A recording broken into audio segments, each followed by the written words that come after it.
안녕하십니까, 박정호입니다. 오늘 우리 증시는 기관 매수세에 힘입어 2300선에 안착하는 모습을 보이고 있는데요. 어제까지는 많이 빠졌습니다. 2300선을 내주면서 올해 상승분을 고스란히 반납했는데요. 2차전지 관련주가 급락하면서 코스피와 코스닥 지수까지 끌어내린 겁니다. 기폭제는 테슬라에 배터리를 공급하는 업체죠. 파나소닉이었습니다. 전기차 수요 감소로 배터리 생산을 줄였다고 발표하자 테슬라 주가가 미끄러졌고 국내 2차전지 관련주들까지 크게 빠졌습니다. 물론 그 와중에 수익을 내는 종목도 있습니다만 투자하기가 쉽지 않은 시기입니다. 과거에도 요즘과 비슷한 주가 흐름을 보였던 적이 있었는데요. 그게 언제고 지금과는 어떤 다른 점이 있을까요?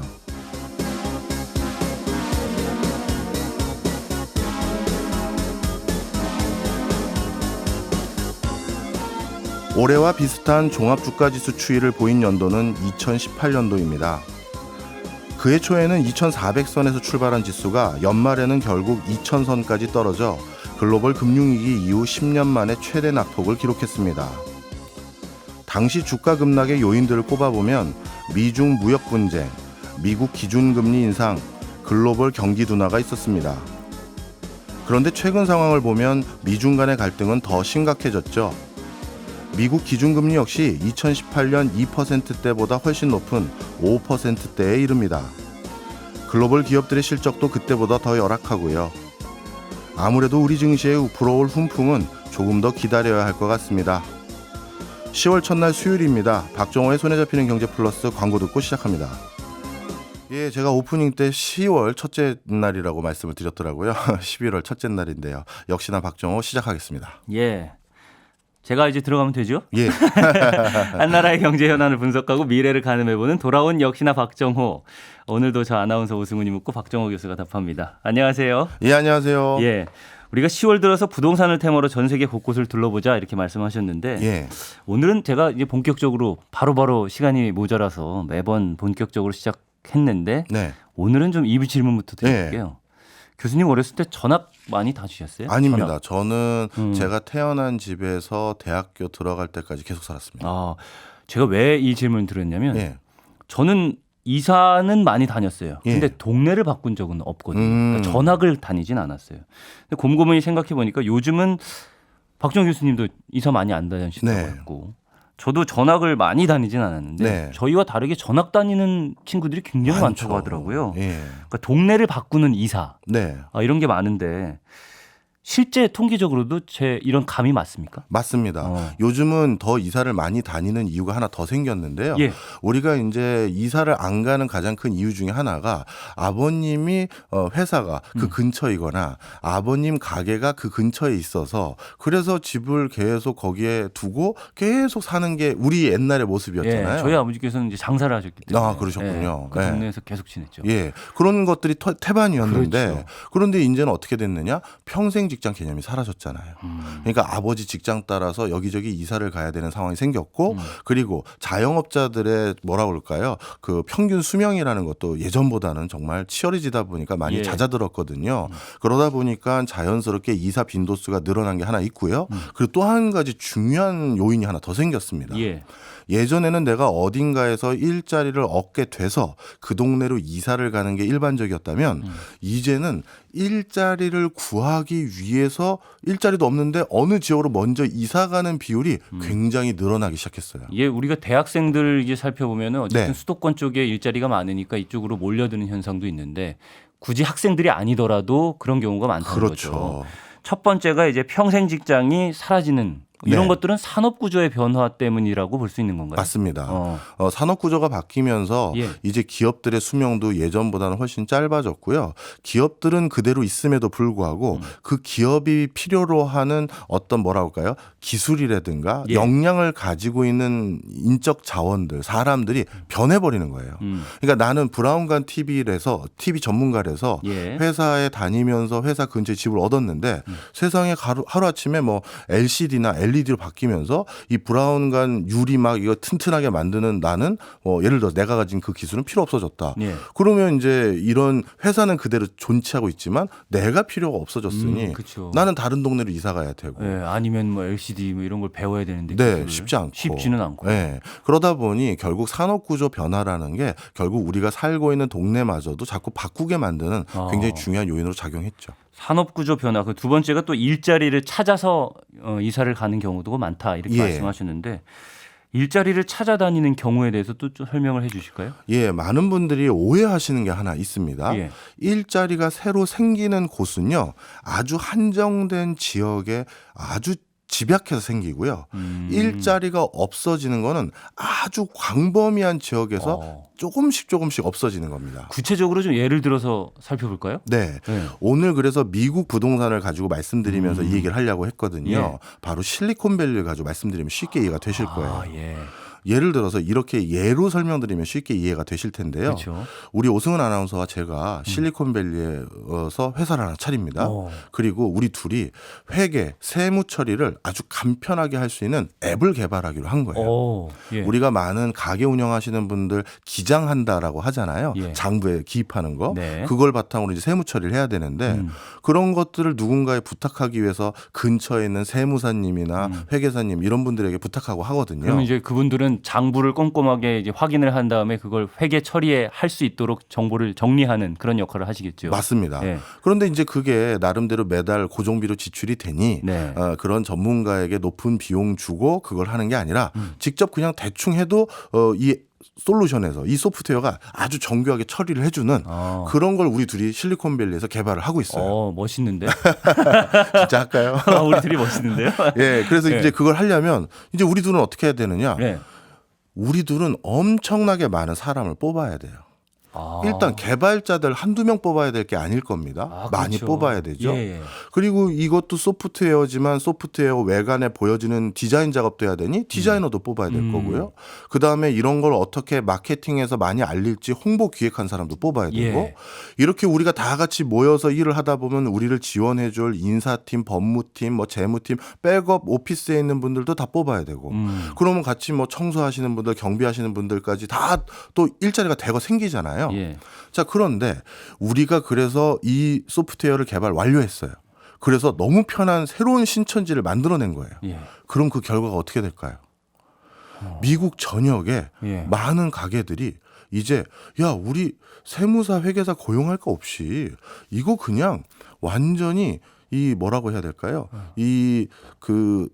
뭐라고 할까요? 이 프로그램만 이용하면 되니 이제는 정말 새로운 세계로 진화하면 되면서 세무사, 회계사를 고용하는 일이 줄어들기 시작하겠죠. 박정호, 오승훈이 신세계를 하나 만든 거네요. 그렇죠. 이렇게 완벽한 신세계가 한번 열리고 나면 예. 이제 많은 지역에서 세무사, 회계사님이 필요한 일이 점점 줄어들겠죠. 그러면 전 지역에 걸쳐서 조금씩 뭐가 된다? 이렇게 슬슬 세무사, 회계사님들 중에 일부가 일자리가 줄어들 거예요. 그러니까 이게 우리가 새로운 앱을 개발해서 그러니까 시스템 자체를 바꿔보자. 회계 시스템을. 그렇게 해서 앱을 개발하는 그 개발하는 과정에서는 인력이 필요하니까 그때는 사람들이 모이고 네. 개발이 완료돼서 이제 신세계가 만들어진 이후에는 이 지역뿐만 아니라 전국에 있는 모든 지역들이 다 이 새로운 시스템을 사용을 하니까 기존 인력들이 사라진다. 그렇죠. 그리고 이제 이 회사는 이 소프트웨어가 개발이 완료되는 순간 네. 전 세계적으로 아니면 전국적으로 예. 이게 많이 쓰이다 보면 그 지역들의 많은 문의를 지원하기 위해서 사람을 더 뽑게 돼요. 예를 들어서 텔레마케터라고 해야 되나요? 아니면 전화 상담원이라고 해야 되나? 예. 소프트웨어 사용하다 보면 모르는 거 있으면 전화하잖아요. 예. 그거 상담해줄 신규 인력들도 대거 채용해야 하죠. 그리고 세법 바뀔 때 그거 반영하기 위해서 또 그거 뭔가 해야 되죠. 그리고 앱 이용하는 사람들이 편하게 이용할 수 있도록 교육하는 교육부서 또 만들어야죠. 이처럼 새로운 일자리는 한 곳에서 폭발적으로 생기지만 없어지는 일자리는 전방위적으로 조금씩 널리 없어지게 돼요. 자, 그러면 여러 지역에서 뭔지 모르지만 어떤 큰 힘의 변화, 산업 구조의 변화로 일자리를 잃은 사람은 그럼 난 이제 어디서 나의 새로운 커리어를 시작하고 나의 일자리를 시작할 수 있을까 고민하는 과정에 주변 사람들이 그러는 거죠. 야, 어느 동네 가면 거기는 사람 많이 채용한대. 거기 어딘데? 바로 실리콘밸리라고. 그랬더니 거기 가봤더니 내 일자리를 없앴던 주범들이 거기 있는 거죠. 그렇구나. 제가 요즘에 좀 AI 쪽을 공부를 하고 있는데 예. AI가 그렇다고 하더라고요. 그러니까 지금 우리 AI를 사용하는 거는 굉장히 편리해지잖아요. 기계가 다 해주는 것 같고. 근데 말단에서 엄청난 인력이 필요하다고 하더라고요. 그러니까 뭐 예를 들면 이게 고양인지 아닌지 이런 것들을 화면만 보고 이게 고양이다 뭐 이런 걸 판단해 주는 것도 고양이다 아니다를 OX로 입력하는 사람들이 있어야 될 거 아니에요. 그러니까 엄청나게 말단에 인력이 필요하다고 하더라고요. 그러니까 이런 얘기랑 비슷한 개념인 거죠. 맞습니다. 네. 정말 중요한 얘기 해주셨어요. 우리가 오해하는 게 하나 있습니다. 최첨단 혁신 기업들은 뭔가 첨단 기술을 이용하다 보니까 사람이 좀 덜 필요하고 오히려 전통적인 제조업이라든가 전통 산업 부분은 이제 크게 자리매김했으니 사람이 더 많이 필요할 거라고 오해들 하시는데요. 예. 실제 일자리의 증감분을 보면 정반대입니다. 이미 자리매김한 큰 산업군들은요. 제품이 표준화되어 있고 규격화되다 보니 어떻게 생산해서 어떤 규격으로 만들어서 어떻게 공급하면 되는지가 표준화됐어요. 이 표준화됐다는 건 달리 말하면 공정을 전 자동화하기가 쉬운 거예요. 사람을 기계가 대체할 수 있는 시스템이 그렇죠. 만들어진 거죠. 예. 맞습니다. 그래서 제가 우리나라를 대표하는 제조 기업들, 뭐뭐 전자라든가 뭐뭐 자동차라든가 이런 데 공장을 예. 15년 전에도 방문해봤고 최근에도 방문해봤는데 공장을 방문할 때마다 그 축구장 뭐 20개 정도 크기의 그 어마어마한 공장에 일하는 사람의 숫자는 점점 줄어들어요. 공정 자동화 때문에요. 예. 그런데 정말 최첨단 분야, 좀 전에 말씀 주셨던 AI라든가 메타버스라든가 또 뭐가 있을까요? 뭐 자율주행 자동차라든가 예. 이런 걸 연구하는 또는 이런 걸 개발하고 있는 어떤 회사들은 표준화되거나 자동화된 부분이 아직 없기 때문에 사람이 진짜 한 땀 한 땀 모든 걸 다 해야 되다 보니 가장 노동 집약적인 산업 형태로 운영이 되는 거예요. 그러니까 첨단 산업일수록 더 노동 집약적인 그렇죠. 일이 된다. 예. 재밌네요. 그래서 많은 분들이 최첨단 산업이 있는 어느 동네, 어느 도시로 이사 가면 거기는 워낙 뛰어난 사람들만 있고 그 사람들이 인공지능과 일을 하니까 나 같은 사람은 불필요해지지 않겠어가 아니라 오히려 사람이 더 필요해지는 것이고 예. 저기 지방에 어느 시군 단위에 큰 제조 거점 공장이 있는 데는 웬만한 크기의 공장에 50명도 고용 안 되어 있는 경우도 많고요. 예. 우리나라를 대표하는 금속과 관련된 한 회사가 있는데요. 이 회사 같은 경우 제가 깜짝 놀란 게 천안에 헤드쿼터 같은 게 있어요. 예. 근데 이 천안 헤드쿼터에서 일하고 계신 엔지니어분 한 50명이 이 회사가 전 세계 가지고 있는 공장 30군데를 전부 컨트롤하고 있어요. 그게 가능한 겁니까? 이걸 스마트 팩토리라고 부르고 예. 그러는데 이제 그 지경까지 온 거죠. 와. 근데 얘기를 나눠보다 보니까 우리가 기존의 산업에 종사하고 계신 분들은 좀 많이 힘들어지겠다라는 생각이 들어요. 산업 구조가 변할수록 그리고 그게 빠르게 진행될수록 혁신이 빠르게 될수록 기존의 산업에 종사하고 계시던 분들은 새로운 기술을 다시 배워야 되고 익혀야 되잖아요. 예. 계속해서 그 일을 할 수 없는 상황에 맞아요. 이르니까. 참 기술의 변화가 첨단 혁신이 우리를 더 힘들게 하는 경우도 있겠다라는 생각이 또 한편으로 들었습니다. 네. 그런가 하면은 또 실리콘밸리처럼 사람들이 또 모이고 그런 네. 곳에는 연봉이 또 높아질 거고 좋은 일자리.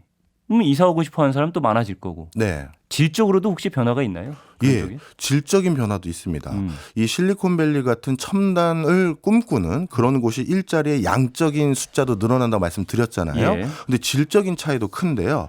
버클리 대학교의 엘리코 모리티 교수님이라는 분이 교수라는 분이 이런 조사를 했는데 어떤 조사냐면 어느 도시에 고졸자의 평균 연봉은 가장 크게 영향을 받는 변수가 뭘까 이런 거를 좀 확인을 해봤는데요. 네. 가장 크게 영향을 주는 요소가 대졸 근로자의 비율이었어요.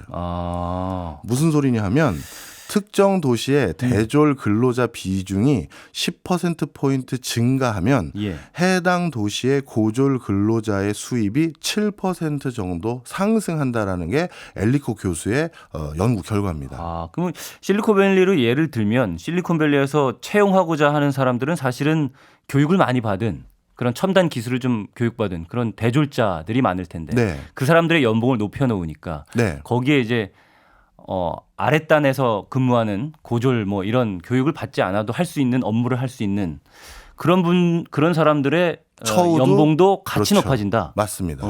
그거는 어떤 메커니즘 때문에 그런 거예요? 일종의 이런 것 같아요. 어떻게 보면 같이 일하는 동료들인데 누구만 처우를 높이고 누구는 처우를 낮출 이유는 없을 수 있잖아요. 네. 그리고 이런 첨단 산업 부분에서는 뭔가 과실이라고 해야 될까요? 회사의 영업이익이 높아졌거나 당기순이익이 높아졌는데 그럼 그 과실이 한두 사람에게만 귀결되지는 않겠죠. 그렇죠. 그러다 보니까 이렇게 어떤 지역의 대졸 근로자나 아니면 혁신 역량이 높은 사람들의 비중이 높아져서 거기서 부가가치가 많이 생기게 된 것은 그 지역에 있는 고졸 근로자들의 수입까지도 증가시킬 수 있는 동력이 되더라. 이런 거를 확인시켜준 내용이다. 이렇게 보시면 되겠죠. 그러면 첨단 산업이 저쪽에서 발달을 하고 있으니까 우리가 저기로 가면 교육 수준과 관계없이 무조건 높은 연봉을 받을 수 있을 거다 해서 더 몰리는 뭐 순환이 되겠네요. 이렇게. 맞습니다. 그래서 엘리코 교수가 실제 자기 논문에 이런 내용을 발표한 게 있는데요.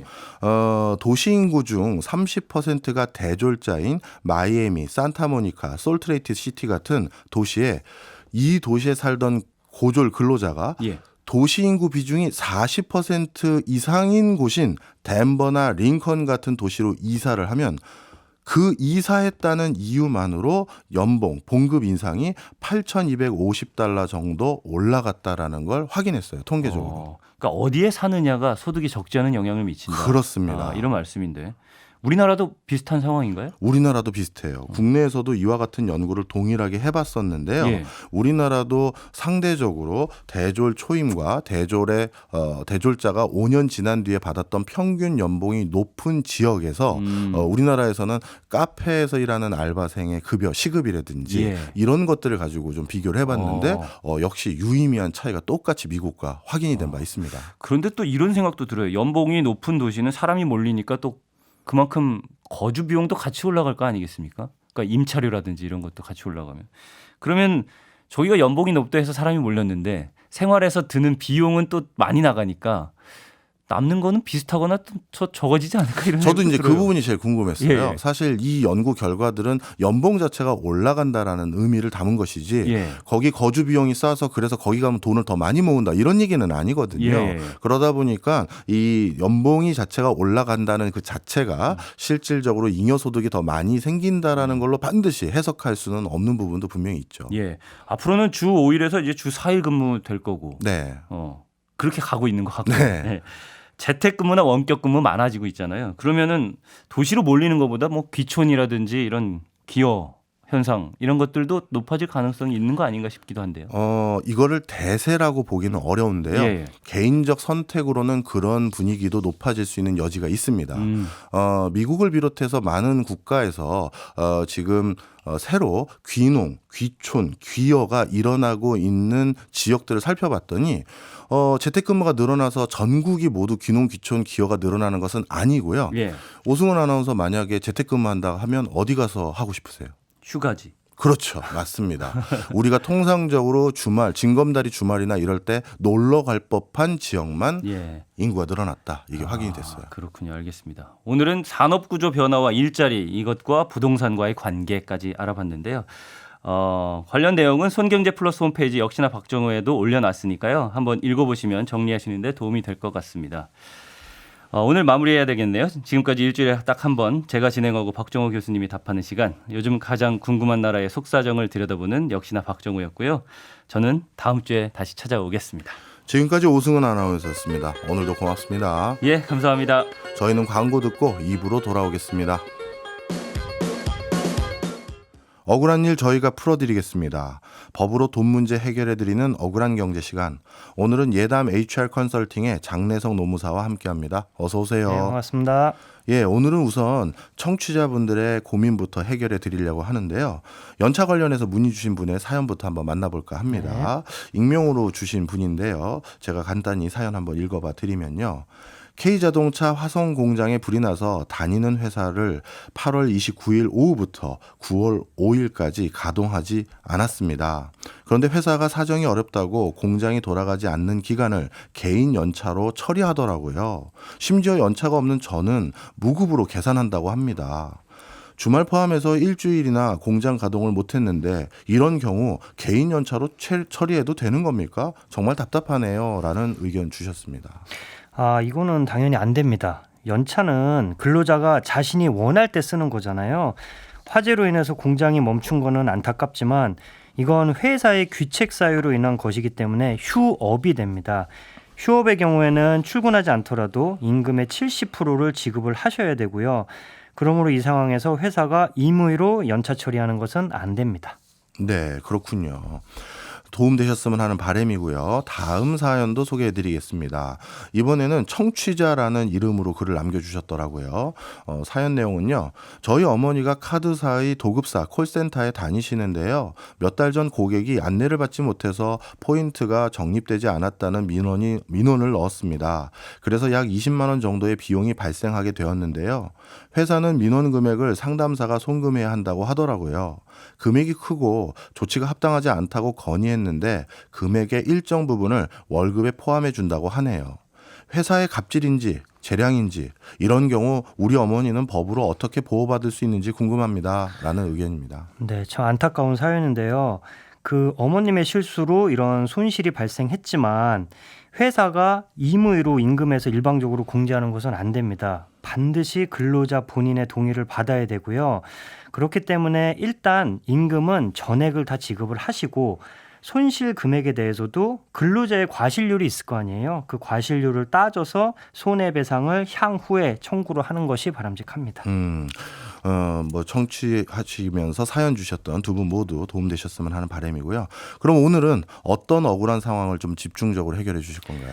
네, 벌써 이제 연말이고 이제 인사평가 시즌이 다가오잖아요. 그래서 인사평가, 인사고과라고도 하는데 거기에 대한 팁도 드리고 억울한 상황도 해결해 드리려고 합니다. 네.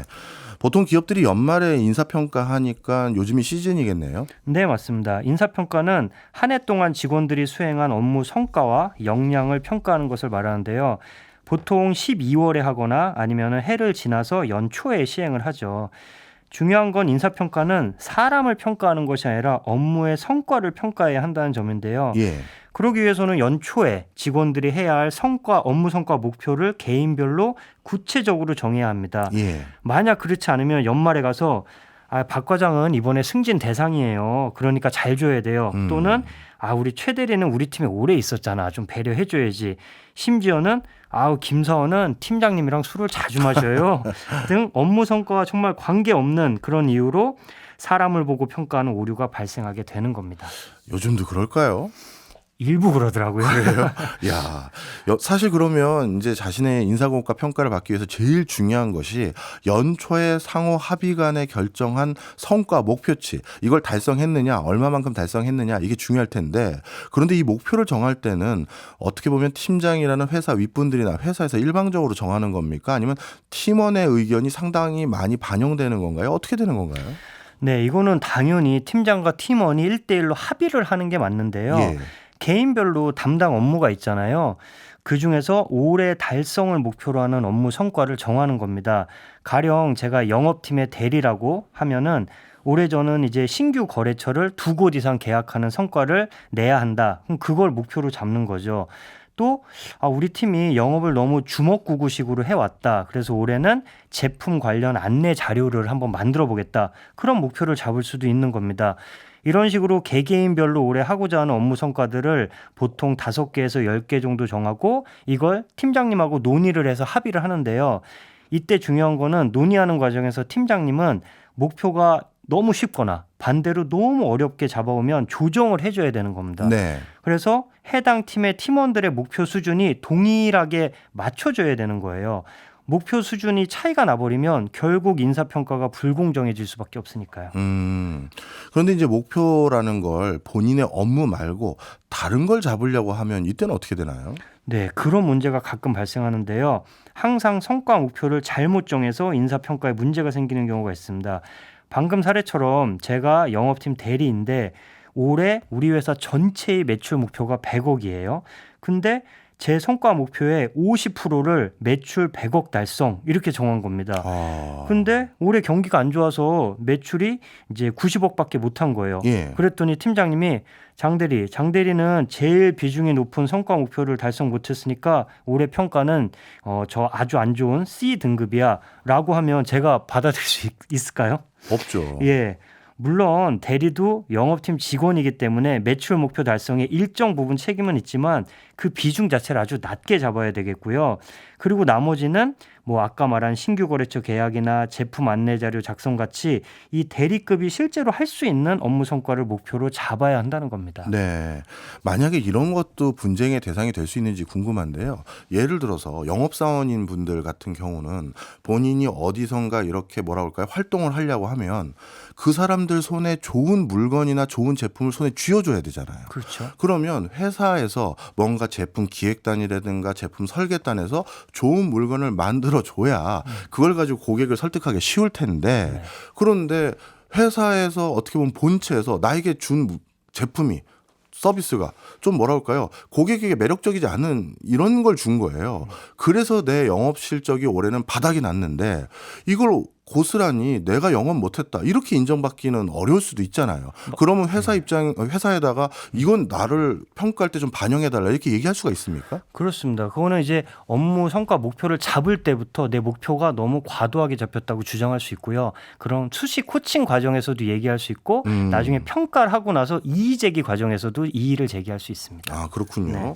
그다음에 연초에는 본인이 갑자기 아이를 갖게 됐거나 육아휴직을 가게 될지 모를 수도 있잖아요. 네. 그리고 나서 정작 더 황당한 건 육아휴직을 갔다 왔는데 뭐 승진이라든가 이런 인사고과에 불이익을 준다. 이거 법적으로는 안 된다고 나온 건 분명한 사실이긴 합니다만 이게 현실 상황에서 인사고과에서는 어떻게 투영돼야 되나요? 네, 이런 육아휴직을 가서 차별을 받은 그 뉴스를 이제 접하신 분들이 많을 텐데요. 최근에도 이제 과학기술 서비스 업체에서 부서의 파트장으로 일하시던 A 씨가 있었는데 1년 동안 출산휴가, 육아휴직 이렇게 갔다가 복귀를 했습니다. 그런데 일반 직원으로 강등이 된 거예요. 파트장에서. 심지어 다른 파트로 갔고 또 인사평가 영향으로 승진 대상자 선정에서도 탈락을 한 겁니다. 그래서 중앙노동위원회에서는 회사가 A씨에게 승진 기회도 다시 주고 만약에 승진을 하면 차별받은 기간 동안 받았어야 할 임금 차액도 다 지급하라 이렇게 권고를 했는데요. 무엇보다 인사 규정에 육아휴직을 승진 결격 사유로 지정을 해놓은 겁니다. 이건 말이 안 되죠. 그래서 당장 고치세요 이렇게 시정 명령을 내렸다고 하는데 육아휴직이나 출산 휴가는 다 법적으로 보장된 제도이기 때문에 이런 것들을 이유로 인사평가나 승진에서 차별을 하면 당연히 안 되겠죠. 물론 말씀 주신 것처럼 육아휴직이나 출산휴가를 법적으로 보장된 것이니까 이걸로 차별을 하면 안 되겠죠. 그런데 또 다른 면으로 이걸 한번 보면요. 나는 1년 동안 정말 열심히 일을 했고 또 육아휴직 가신 분 것까지 업무를 다 어떻게 보면 일부 커버하면서 내가 다 했는데 육아휴직으로 돌아오신 분하고 나를 동일선상에서 인사고과를 해버린다. 라고 해버리면 이건 또 다른 차별일 수도 있어서 그러면 이럴 때는 도대체 어떻게 조율해야 되는지 참 애매모호해요. 네, 맞습니다. 그 남녀 고용평등법에 따르면 육아휴직을 이유로 해고나 그 밖에 불리한 처우를 하여선 아니 된다고 돼 있고 이 불리한 처우에는 이제 승진이나 인사평가가 다 포함되는데요. 말씀하신 대로 육아휴직을 갔다. 그 이유로 또 뭐 S등급, A등급, 우수 등급을 주면 이거는 열심히 일한 사람에 대한 역차별이 또 되겠잖아요. 그렇죠. 그래서 저희가 추천하는 건 이 육아휴직 기간에 대해서는 아예 평가 기간에서 제외하는 것이 바람직하다. 예. 만약에 어떤 사람이 1년 중에 6개월은 근무하고 6개월을 육아휴직을 갔어요. 그러면은 근무를 한 6개월의 업무 성과만 가지고 인사평가를 하는 거죠. 네. 예전에 모 회사에서 1년 내내 일을 하고 심지어 업무 성과도 뛰어난 직원이 있었는데요. 그 다음 해에 육아휴직을 갔다는 이유로 그 전해의 인사평가를 최저 등급을 받고 승진에서도 제외된 경우가 있는데 이건 정말 업무 공백도 없었고 단지 육아휴직 갔다는 이유로 차별받은 것이기 때문에 처벌 대상이 될 수 있습니다. 육아휴직 기간은 배제하고 평가한다는 거니까 예를 들어서 연말 보너스를 나눠줄 때도 근무 기간에 준하는 것만 그분에겐 지급하고 이런 형태를 말씀하시는 거겠죠. 네네, 뭐 그럴 수 있죠. 예, 알겠습니다. 인사평가를 낮게 받은 저성과자들에 대해서 예를 들어서 해고라든가 어떤 불이익을 주는 이슈가 또 불거질 것 같아요. 네네, 저성과자 관리 문제는 항상 이제 기업의 주요 이슈인데요. 일단 저성과자에 대한 인식부터 좀 바로잡을 필요가 있습니다. 저성과자는 말 그대로 업무 성과가 좀 저조한 사람들인데요. 그러면은 회사는 성과를 잘 낼 수 있도록 교육을 하든지 네. 아니면은 업무 적성이 안 맞을 수 있어요. 그럴 때는 직무를 변경을 해서 적성에 맞는 일을 하도록 노력을 해야 되는데 그냥 회사에서 내보낼 생각부터 하는 그게 문제인 겁니다. 그래서 법원에서도 저성과자 사건에서는 얼마나 회사가 그 직원의 성과를 높일 기회를 많이 주었는지를 판단 기준으로 삼고 있습니다. 회사가 추가적인 기회를 준다면 어떻게 줘야 될까요? 네, 그 얼마 전 한 IT 관련 회사에서 저성과자를 이제 도저히 안 되겠다 이렇게 해서 해고를 했는데 예. 정당하다 이렇게 판결이 났어요. 그래서 예. 얼마나 노력을 했나 봤더니 그 직원이 이제 IT 관련 개발자였는데요. 무려 5년 동안 최하 등급 인사평가를 받았고 그 인사평가도 이제 공정하다고 인정이 됐고요. 이제 저성과자가 됐죠. 그래서 역량을 개발하는 프로그램을 돌려서 성과를 향상시키려고 했는데 그 프로그램에서도 열심히 안 한 거예요. 그래서 프로그램이 끝나고 이제 다시 코딩 테스트, 개발자니까 코딩 테스트를 했는데 심지어 그 테스트에서 빵점을 받은 겁니다. 네. 0점을. 그래서 기본적인 개발 역량도 없음이 입증이 됐고요. 이렇게 이제 단연간 성과도 낮고 그리고 업무에서 제외해서 역량 개발을 위한 기회를 줬는데 그 노력조차도 안 한다면 해고 등 불이익을 당할 수가 있습니다. 네. 저성과자로 인정받는다는 건 결국 인사평가 결과에 따른 거라고 보여지는데요. 상대평가로 누군가는 최하 등급을 받는다라고 하면 그 상대평가 결과 기준들 이런 것들을 다 수용해야 이게 다 편하게 진행이 되겠네요. 네네. 근데 이 상대평가 문제가 많은데요. 법원에서도 상대평가를 통한 저성과자 선정은 부당하다고 판단을 했습니다. 모 은행에서 있었던 일인데요. 수습사원들에 대해서 인사평가를 진행하면서 A, B, C, D 등급이 있는데 D가 제일 안 좋은 거겠죠. D를 받으면 본채용을 거절한다 이렇게 정해놨어요. 거기까지는 좋은데 문제는 등급별로 할당 인원을 정해놓은 겁니다. 네. 그럼 법원에서는 이렇게 등급별로 인원을 정하면 아무리 업무 성적이 다 좋아도 누군간 D등급을 받을 거 아니냐. 그렇네요. 그러다가는 우수 직원인데도 D등급을 받을 수도 있겠네요. 그렇죠. 그래서 이런 기준에 이런 상대평가에 의한 D등급은 저성과자가 아니다라고 판단해서 저성과자가 아닌데 해고했으니 부당해고다 이렇게 판단을 했습니다. 제가 확실히 이번에 제대로 배웠네요. 저성과자라는 그 기준은 상대평가의 기준이 아니군요. 절대평가로 해야 됩니다. 알겠습니다. 그리고 요즘은 어떻게 보면 이게 자꾸 공정해지는 분위기인 것 같아요. 상사로부터 예전에 인사평가를 받는 게 유일했다면 요즘은 동료들끼리 서로 평가하기도 하고 후배가 상사를 평가하기도 하고 이런 게 아주 통상적이고 이제 또 고객이나 뭐 또 본인이 본인 평가를 하기도 하더라고요. 예. 좀 쑥스럽긴 하지만 이런 다면 평가 이거 할 때 주의할 점은 없을까요? 사실 다면 평가는 정말 양날의 검과 같아서 그래요? 진짜 자칫 잘못하면 오히려 직원들에게 이제 큰 상처를 줄 수 있는데요.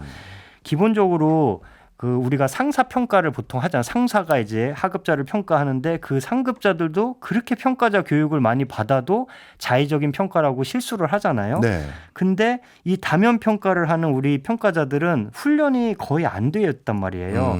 그래서 몇 년 전 모 IT 회사에서 다면 평가를 받은 직원이 정말 유서 형식의 글을 블라인드에 올려서 파장이 이른 적이 있는데요. 그 이유를 봤더니 질문 중에 이런 게 있었어요. 이 직원과 다시 함께 일하시겠습니까? 라는 질문이 있었고 거기에 정말 친하게 같이 일했다고 생각하는 동료들이 함께 일하기 싫음에다가 체크를 딱딱 한 거죠. 그래서 그걸 보고 뭐 배신감도 느끼고 충격을 느낀 거예요. 예. 그래서 이제 그런 글을 쓴 건데 그래서 다면 평가할 때는 제일 중요한 게 일단 누가 평가했는지 모르도록 하는 것이 제일 중요하고 두 번째는 이런 점수 방식보다는 체크 방식보다는 서술형 코멘트로 평가를 받고요. 이것도 너무 감정적으로 쓰는 사람이 있어요. 예. 그래서 이거를 인사 담당자가 취합을 해서 순화된 용어로 좀 정리를 해서 피드백을 주는 것이 바람직합니다. 예, 이것도 중요하네요. 그 다음에 이렇게 어떻게 보면 동료, 상사, 뭐 이런 분들의 평가가 더 중요한 사람들은 수습사원들일 것 같아요. 일정 기간 동안 근무한 다음에 너를 진짜 채용할지 안 할지 결정하겠다. 이런 게 어떻게 보면 수습사원의 상황일 텐데, 그러면 수습사원은 몇 점 미만이라든가 수습사원들 중에서 상대평가로 네가 최하 등급이니까 넌 안 된다. 이것도 안 될 것 같고, 수습사원은 도대체 어떻게 평가해야 됩니까? 수습 기간은 이제 정확히 말하면 이제 시용 기간이라고 해서 예. 업무 역량이나 태도 등을 테스트해 보는 기간인데요.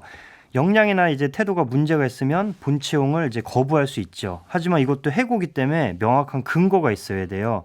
예를 들어서 어떤 항목별로 낮은 점수를 줬으면 그 이유를 기재해야 되는데 만약 기한 준수도가 낮다. 그러면은 왜 기한을 넘겼는지, 언제 넘겼는지 이런 것들을 구체적으로 기록을 하는 것이 바람직합니다. 알겠습니다.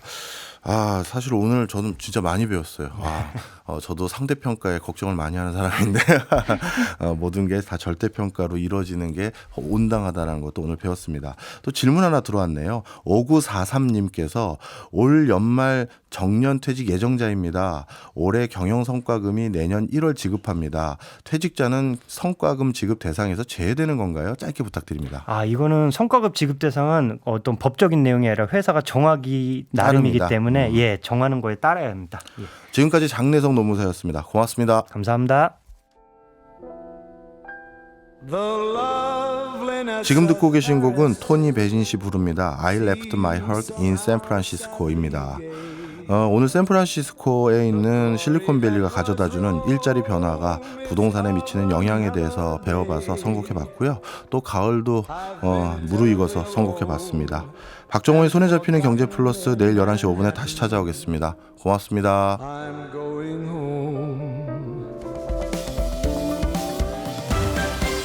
경제 생활의 플러스가 되는 아주 경제적인 시간. 박정호의 손에 잡히는 경제 플러스.